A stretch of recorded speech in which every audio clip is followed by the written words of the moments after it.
ఇదే మీ మెడిసిన్ కూడా మీరు డబ్బులు డిబ్బులు వేసుకుంటారు. అదే రేషన్ ఫార్మర్ బోర్డు పెట్టుబడి పెట్టి బోర్డు టెన్షన్ పడి నైట్ పగల కష్టపడేది ఫార్మర్. అది ఫీడ్ ఉందండి, ఫీడ్ మీరు ఇచ్చిన రేట్ అమ్ముకోవచ్చు. మా రై మీద నచ్చిన రేట్ అమ్ముకోవడానికి లేదు కదండి. అంటే మీరు ఏదో కెమెరా మీద ముందెట్టారని నేను చెప్పట్లేదు. మేము ఓకేస్కి అది నచ్చగానే చెప్తున్నాం. అది కూడా చెప్తున్నా అంటే వాళ్ళు మీరు ఏదో చెప్పారు. అవును సార్ చెప్పమని అయితే కాదు, అన్సర్గా చెప్తున్నాను. నా మొబైల్ నెంబర్ ఇవ్వండి, నేను వాళ్ళకి 100% చెప్తాను. అంతే మీ గురించి అదే చెప్పలేండి. మా రైతులందరూ బాగుండాలనే ఉద్దేశంతో.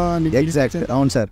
మీరేదో నాకేదో చెప్తారో లేదా మీ దగ్గర లేదు పొందామని ఇష్టం అయితే చెప్పట్లేదు. నేనైతే 100% చెప్తాను. ఈరోజు మనం ఈస్ట్ గోదావరి అల్లవరం మండలం రెబ్బనపల్లి గ్రామంలో జి వెంకటేశ్వర్లు గారి దగ్గరికి వచ్చామండి. సార్ గారు వచ్చేసి 30 ఎకరాలు కల్చర్ చేస్తున్నారండి.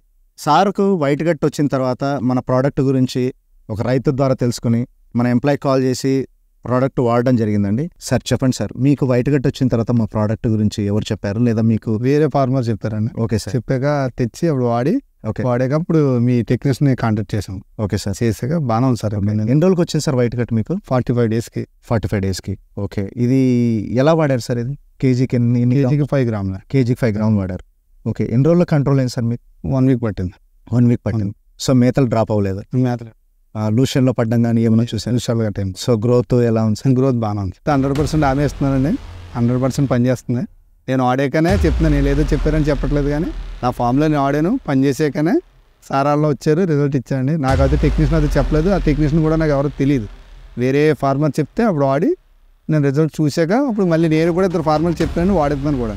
ఫీడ్ ఉందండి, ఫీడ్ మీరు ఇచ్చిన రేట్ అమ్ముకోవచ్చు. మా రై మీద నచ్చిన రేట్ అమ్ముకోవడానికి లేదు కదండి. ఇప్పుడు ఉందండి, ఇప్పుడు ఏదో రేటు పెరిగిందని పరిగెడుతున్నారు. ఓవరాల్గా అయితే రైతు చాలా ఇబ్బంది పడుతున్నాడు, చాలా నష్టపోతున్నాడు కూడా. రిజల్ట్ జరిగేది అది కల్చర్. మరి ఏ కంపెనీ కూడా కంపెనీ ఒక క్వాలిటీ మెయింటైన్ చేసినప్పుడు ఆ క్వాలిటీ అనేది వాడు తగ్గించాడు సార్. నాకు తెలిసిన మటుకు ఏ కంపెనీ క్వాలిటీ తగ్గించాడు. బట్ మీరు అన్నట్టు ఈ సెలినిటీ బేస్ మనము సాయిల్ ఇలా చేస్తాం కదా, అక్కడ ప్రాబ్లం అవుతుంది సార్. ఇన్ కేసు మాది వర్క్ చేయలేదు అనుకోండి సార్, ఇదే దాన్ని నేనే పబ్లిసిటీ చేస్తాను. ఎందుకంటే నేను క్వాలిటీ ప్రోడక్ట్ ఇవ్వలేనప్పుడు ఐఎమ్ నాట్ సూటబుల్. క్వాలిటీ ఇవ్వలేనప్పుడు ఐఎమ్ నాట్ సూటబుల్. అవును సార్, అవును. నేను వచ్చి రైతు కడుపు కొట్టడం నాకెందుకు సార్? ప్రైమ్ శ్రీమ్, ఇది రొయ్యలకు సంజీవని.